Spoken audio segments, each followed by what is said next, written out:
Ah, obrigado. Vocês querem me matar porque eu me enrolei no tempo. Tudo bom? Não tem problema não. Tudo ótimo. Tudo ótimo. Você tá bem? Tudo tranquilo? Tô bem, e você, Gabriel? Bem, bem. Tá em Brasília? Tranquilo em Brasília? Tô, né? Tô aqui em Brasília trabalhando de home office, né? No tribunal E quieta. e fazendo O conselho. minhas. Conselho, fica aí Oi? porque aqui em São Paulo tá frio demais, cara. Tá frio aí, né? Mas aqui Nossa. também. Eu tava aí Também. ontem. Vim pra cá hoje e eu prefiro aí. Tá muito frio aqui. É, né? E aí, tudo Primeiramente, certo? queria te agradecer muito pela participação. A ideia é você passar um pouco do seu conhecimento no jornalismo, porque é uma área que tem a ver com esporte, né? Eu até brinquei Uhum. muitas nas entrevistas que se eu não tenho facilidade com português, eu nem ia para outra área, não ia para assessoria de imprensa, etc. Então, são áreas que participam do esporte, às vezes você tem uma facilidade e você não sabe. Então, eu queria que você falasse um É. pouquinho sobre sua trajetória no esporte, resumido um pouquinho, para que a gente possa introduzir a conversa. Cara, a minha introdução no esporte, eu nasci com esporte na veia, né, Gabriel? Pelo seguinte, meu pai, ele foi jogador de futebol, então ele jogava na Ferroviária de Araraquara. E Hum. aí, ele também era treinador também de futebol. E aí a gente sempre viveu muito essa questão de esporte na minha vida. Acho que todo mundo que nasceu na década ali de 80, ali, lembra de Ayrton Uhum. Senna, de acordar cedo todos os domingos. Verdade. E isso é uma tradição que minha família sempre teve, assim. A gente sempre assistia e Copa do Mundo, e os meninos ganharam em 94, e vamos para todo mundo lá na esplanada ver os caras no caminhão de bombeiro, enfim. E quando eu tinha meus 12 anos, eu comecei a jogar handball. E aí, logo eu me destaquei, fui parar na seleção e comecei a Legal. jogar handball. Mas aí eu parei porque realmente eu tenho mais um corpo de balé do que de handball. Porque as meninas na minha época eram muito grandes. Elas eram o dobro de mim, assim. Eu sou pequenininha, eu tenho 1,64 m. E assim, eu cheguei a Uhum. quebrar um dente, ó. Esse mais escuro aqui, ó. Era fruto de uma cotovelada que eu tomei no Então, handball. Esse dente aqui é só para sorrir, não é para comer maçã. E uhum, aí eu saí do handball, enfim. E aí eu sempre gostei de esporte, até que surgiu a oportunidade de eu trabalhar no Globo Esporte, né? Eu entrei lá em uhum, 2013, tive uma trajetória muito bacana, a gente se encontrou várias vezes em treinos, né? Em jogos uhum. também, né? Dos times daqui. E sempre foi muito, muito legal, assim. Eu sempre gostei muito. Me descobri ali no esporte, porque não só fazer esporte, você falar de esporte é muito legal. É um assunto que eu gostava de fazer, principalmente quando o assunto era superação. Então, quando eu me mudei para Brasília, que a gente é de São Paulo, quando eu me mudei para cá porque meus pais foram transferidos para trabalhar no Sara Kubitschek. Então, Hum. meu pai montou a educação física do Sara. Então, todos esses paratletas que foram parar no Sara passaram pela mão do meu pai. Legal, cara. Então, várias vezes eu fiz reportagens sobre atletas paralímpicos e eu sempre falava, você conhece o professor Oscar? Não sei o quê. Nossa, quando eu estava sem movimento nenhum, seu pai pegou a raquete, amarrou na minha mão e foi a primeira raquetada que eu dei. Hoje eu estou indo para o Japão. Que legal, Então, cara. assim, Que legal. então, eu sempre tive essa questão do esporte na minha vida, assim, né? E aí, quando surgiu essa oportunidade do Globo Esporte, meu pai ficou muito feliz, né? E aí E eu fiquei 6 anos no... o legal que eu acho na questão do esporte, né? É que eu falando, é que às vezes a gente não leva jeito para uma coisa ou outra dentro do esporte, a gente acaba fica meio frustrado, pensando, pô, eu gosto tanto de futebol, não vou conseguir trabalhar com isso. Então você consegue Uhum. trabalhar e ter acesso a coisas, a informações e locais que normalmente uma pessoa até que trabalha em uma modalidade só pode nunca chegar a isso, né? Então, que é o bacana é que você conseguiu chegar em níveis de entrevista, de locais, etc., que é muito difícil uma pessoa comum chegar. Então, que é muito bacana isso aí, eu acho muito legal, que é bem diferente, né? Eu queria que você falasse rapidinho, já te Eu, cortei, eu tô mas falando com continuando. você aqui, meu pai ligou no meio aqui. Ah, então já ficou feliz, A então, gente já estava ficou falando aqui, feliz. meu Você pai falou ligou no dele? meio aqui. Oi? Queria que você falasse sobre. Captou. Queria que, queria que você falasse um pouquinho essa introdução. Você teve algum. Existe algum tipo de graduação? Alguma coisa que você foi buscar para você entrar nessa área? Ou não? Normalmente tem, mas qual Então, foi o seu Gabriel, é o caminho? seguinte, como eu te falei, né? Como eu sempre vivi essa questão do esporte, eu não precisei me esforçar, porque é um assunto que eu sempre me interessei, né? E eu no Globo Esporte, eu comecei a perceber que eu gostava muito de basquete, que era um esporte que eu gostava muito quando eu era mais nova. Tinha até um cachorrinho que chamava Kobe Bryant, quando eu tinha 20 anos. Kobe? É. Ontem, quando eu tinha 20 anos, ontem. Ah, E aí eu comecei a gostar de cobrir esporte, né? A emoção do basquete, né? A emoção do basquete é uma coisa sensacional, assim, tipo, que eu desconhecia. Né? Você tá ali naquela arena, você tá vendo o time empatado, precisando de um ponto, e vai a cesta de 3 erra, aí aquele desespero, meu Deus do céu. Então eu passei a gostar muito mais do esporte e trazer meu pai, na prática, voltar para o esporte, porque ele ficou muito no Sara cuidando de paciente, e eu comecei a levar meu pai para os jogos, né? Então, meu pai conheceu o Arthur, conheceu o Alex Brabo, conheceu o Fúvio, conheceu todos os jogadores de basquete, e isso, ele foi muito feliz, sabe? Meu pai é vivo ainda, né? Meu pai, nessa época que eu era do Globo Esporte, como eu levava ele muito, ele ficou muito feliz. Agora, eu não precisei estudar muito para começar, mas é claro que quando você está dentro, a maior dificuldade que eu tinha era que a gente não tem times em Brasília da Série A, né? Então, no nosso cotidiano, eu sabia, eu podia escalar o time do Brasiliense, eu podia escalar o time do Gama. Mas quando vinha um time, por exemplo, até o próprio, sei lá, vinha o Vasco para cá, a gente não tá no dia a dia lá cobrindo. Assim, e a gente está focada em outras coisas, né? Tô focada no basquete, tô focada no vôlei, né? Que caiu para a segunda, tô focada em, sei lá, Sobradinho, Gama, Brasiliense, Ceilandense, enfim. Então eu tinha um pouco de dificuldade. Você vai entrar ao vivo para falar do Vasco. Beleza, a gente sabe, a gente assiste televisão, mas a gente estar presente no lugar, cobrindo o negócio é diferente. É diferente. Então, aqui em Brasília, eu sentia um pouco de dificuldade nesse sentido. Mas a gente estudava e fazia, né? Não era aquela coisa que você pode falar da vida inteira do cara desde quando ele nasceu, mas você tem aquela informação que vai servir para o momento. O que eu acho muito bacana de Brasília... curiosa. Pode falar. Uma história curiosa que eu estava fazendo transmissão do jogo Vasco e Flamengo no Mané Garrincha. Eu era a única repórter de campo. E eu falei, gente, eu não sei o nome de todo mundo. Eu não sei o nome de todo mundo. Como é que eu vou... E quando eles vinham para minha frente, assim, o nome deles fica atrás e o número deles não estava no short, estava só na camisa atrás. Então eles vinham na minha direção e falei, quem é esse cara, meu Deus do céu, socorro. Não tinha apoio, nada? Não tinha ninguém para colar? Não tinha ninguém para colar? Oi? Não tinha ninguém para te dar a cola? Não dá tempo, porque não dava tempo. E aí eu sei que mas deu certo, porque eu comecei a anotar o nome dos caras de acordo com a chuteira. Chuteira azul com branco. Bruno. Chuteira não sei o que, não sei o que. E eu não lembro qual que era o jogador. Que ele era... Eu vou chutar aqui. Vou pegar o nome Diego, que era o nome do seu outro entrevistado. Suponhamos, é o Diego, né? E aí o Diego tava com a chuteira amarela.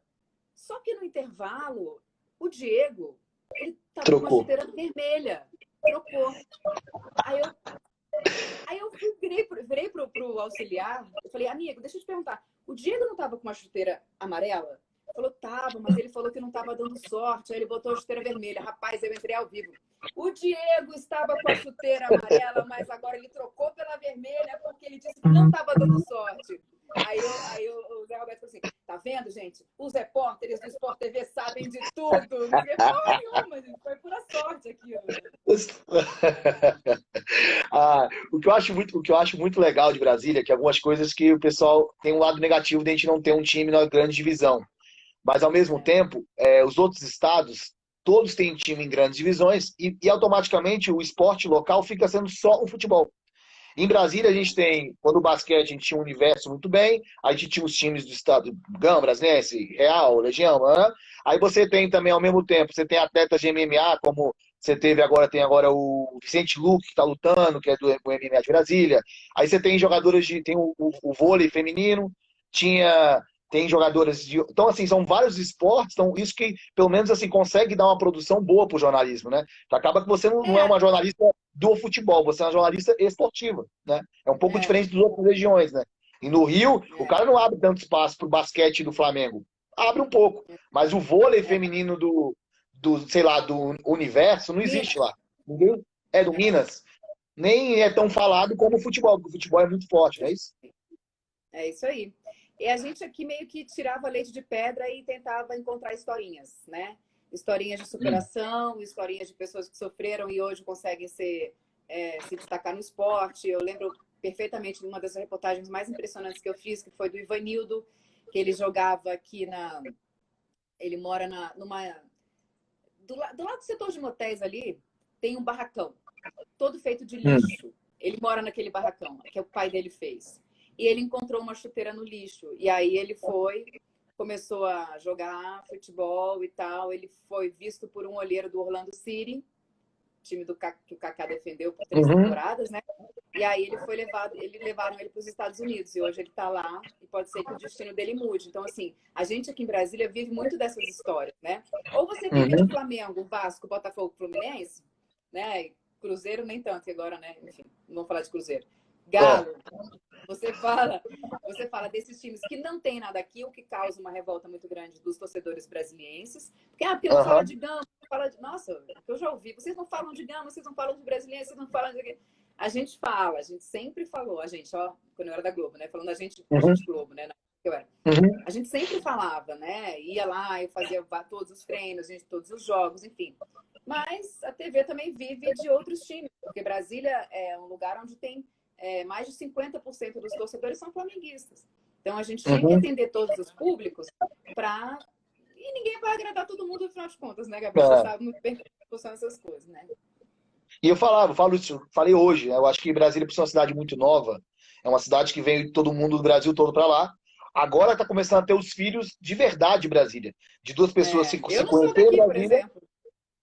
Eu também nasci no Rio, sou criado em Brasília, mas eu nasci no Rio. Então, assim, são pessoas que foram pai e mãe de Brasília, que tiveram um filho de Brasília. Aí agora vai começar a ter. E aí a gente precisa que o esporte local seja um pouco melhor, né? Para poder, quem sabe, diluir. Voltar aqui para a questão do mercado, eu queria que você falasse um pouquinho sobre essa introdução. Eu queria que você desse, por exemplo, um direcionamento, né?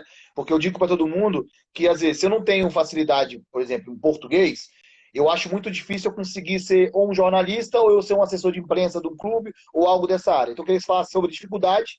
Caso tenha dificuldade com isso, cara, eu acho melhor você ir para outra área, não ir para o jornalismo, né? E caso você tenha facilidade nisso, eu acho que te ajudaria muito o jornalismo.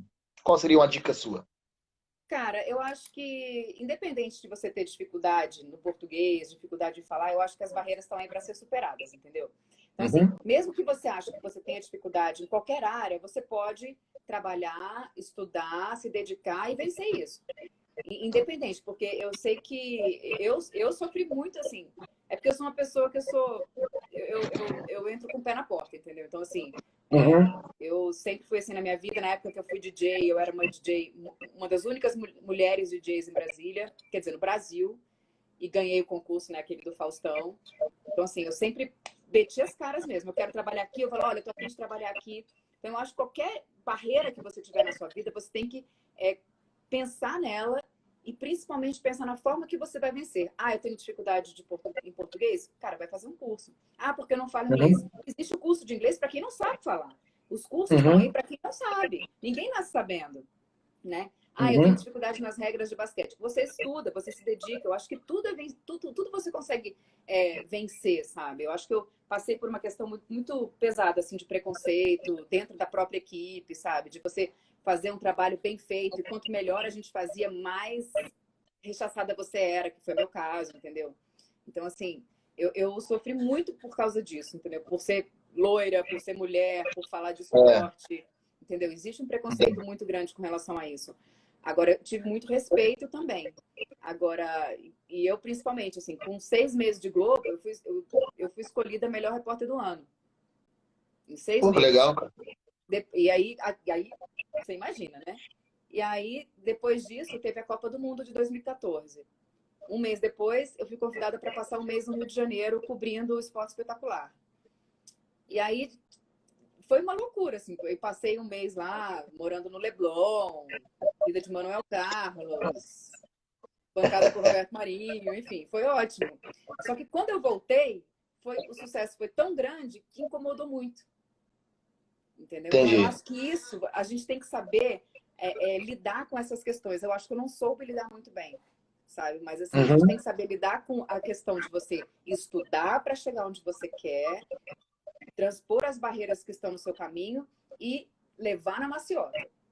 Entendeu? Você saber que no teu caminho não vai ter só gente legal no seu caminho, não. Vai ter gente querendo te derrubar, você vai oferecer reportagem, sua chefe vai virar e vai oferecer para outra pessoa, você vai oferecer um programa de televisão, ela vai dar para outra pessoa. Então, assim, isso aconteceu muito comigo. Nossa, eu sofri demais, mas enfim, eu acho que isso me fortaleceu. Tanto é que no dia que eu saí da Globo, o SBT me chamou. No Legal. dia. Então, assim, eu acho que isso foi uma forma de reconhecimento do meu trabalho. E eu fiquei no SBT até agora, enfim, passei do SBT local para o nacional. Foi uma experiência muito boa de falar sobre outros assuntos, mas, respondendo a sua pergunta diretamente, lute, não desista, fale pouco e trabalhe. Fale pouco, trabalho. E a pergunta que eu tenho é porque eu vi que não é necessário uma graduação em jornalismo, mas você indica algum tipo de... Não existe uma graduação, não é exigido que você faça jornalismo para você se tornar uma jornalista, né? Mas você daria um direcionamento em algum tipo de formação? O menino hoje tem 18 anos e sonha em ser um repórter de campo e cobrir um Flamengo e Vasco em Brasília, sabendo jogadores sem ser com a chuteira. Ele vai saber, né? Então, acho que ele é torcedor do Flamengo, não é? Ou você tem o C virado para a lua que nem eu, meu amigo, ou você estuda. Ou você tá ferrado. Então a pergunta é, tem alguma graduação que você acha que de repente você indica, ou algum curso, alguma coisa de introdução para a pessoa possa começar no mercado? Não indico Não? nenhum curso específico. O que eu indico é você, se você gosta disso, você tem acesso a isso, né? Se você gosta de futebol, você precisa assistir futebol. Assista os programas, entendeu? Não tem nenhum curso específico, é o dia a dia, sabe? Porque assim, eu acho que o principal, Gabi, é que você tem que seguir o seu coração. Se você ama futebol, você não vai se esforçar para querer saber do futebol. Então você tem que mais se ouvir o que o seu coração está dizendo para você, ouvir o que sua alma quer e ir atrás. Só que muitas vezes quando você ouve o que sua alma quer, você não precisa correr atrás. Você já está correndo. Né? Então, assim, eu gostava muito de futebol. Então, eu tinha um caderninho com todos os jogadores da Copa de 94. Com o meu albinho que eu fui colando. Então, eu não precisei ir atrás. Eu não precisei me forçar a ir atrás. Eu já ia atrás naturalmente. Então, se sua alma grita com relação ao esporte, você vai entender. Fala, putz, eu adoro falar de esporte, cara. Olha, eu tô assistindo esporte porque eu quero. Eu acho que tudo que você fizer com amor, com paixão, você vai se dar bem. Independente da área, seja esportiva, política, artes, dança, do que você fizer com amor, dedicação, você não vai estar trabalhando, você vai estar executando por um amor que você quer. Tá. Danizinha, expectativa pro futuro? Alguma coisa para correr? O que você espera? Tirando a pandemia, acabou a pandemia, o que a Dani vai estar fazendo? Eu? Rapaz... Então, eu estava no SBT, né? E aí, olha só, no dia que eu comecei no SBT, que foi eu saí da Globo na quinta, na segunda-feira eu comecei no SBT. Na segunda-feira, a minha chefe do TSE, que é o Tribunal Superior Eleitoral, me chamou para trabalhar lá. Hoje, inclusive, está tomando posse o Luiz Roberto Barroso. E aí, eu comecei a trabalhar lá e eu estou trabalhando no TSE. Eu pedi para sair do SBT, porque eu estava com dupla jornada. E eu não sei o que esperar, assim, tipo, eu tô meio, sei lá, eu tô no TSE, mas eu tenho uns projetos em mente que eu não coloquei em prática ainda justamente por conta da pandemia, né? Porque eu teria que ir a campo, fazer um trabalho a campo, não campo de futebol, ir a campo, buscar pra rua, para fazer um trabalho e tal, mas a gente precisa esperar, né? Ontem mesmo eu perdi um parente de Covid-19. Eu perdi um tio do meu marido, né? É um dos Ibiapina. Então, assim, irmão do meu sogro faleceu. Então, assim, o negócio é sério, entendeu? A gente vê muita coisa por aí, mas o bicho tá pegando. Ele morava no Ceará, ele não conseguiu nem ser atendido de tão cheio que estava o hospital. Então, vamos esperar, né? Ver se a gente vai sobreviver primeiro, né? Porque isso é real, isso é fato. Eu tô na minha casa aqui. E meu marido trabalha na Globo há 20 anos, ele tá indo trabalhar e a gente não sabe o que vai ser. Mas, enfim, estamos aí, Gabi. E você? Tô bem. Dani, muito obrigado. O tempo vai estourar. Obrigado pela participação. Enchi seu saco para você participar. mas é porque Eu você que é uma agradeço. referência. Pode falar. Desculpa a correria, porque eu estava. Como tá tendo posse hoje do Barroso, foi uma correria, por isso que eu, às vezes, demorei para mandar o vídeo de chamada e tal. Tranquilo. Muito obrigado. Espero te encontrar mais vezes. Estou de volta em Brasília, chego quinta-feira de volta aí. E aí Legal. vamos ver o que o mercado escolhe para mim quando tudo voltar ao normal. Tá, joia. Boa sorte para você, viu? Tchau, tchau, lindona. Adorei Beijinho, tchau, tchau. participar. Obrigada pelo convite, viu? Um beijão. Valeu. Tchau.